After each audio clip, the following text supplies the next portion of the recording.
వెళ్ళొస్తానన్నావు, జంటై ఒకరి పంటై వెళ్ళావు. కరుణిస్తానన్నావు, వరమిస్తానన్నావు, కరువై మెడకూరివైపోయావు. దేవతలోను ద్రోహం ఉందని తేలిపావు, దీపం కూడా దహిస్తుందని తేల్చావు. ఎవరిని నమ్మాలి నన్ను తప్ప, ఎవరిని నిందించాలి నిన్ను తప్ప.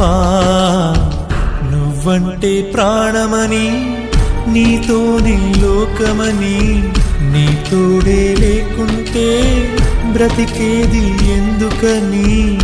ఎవరికి చెప్పుకోను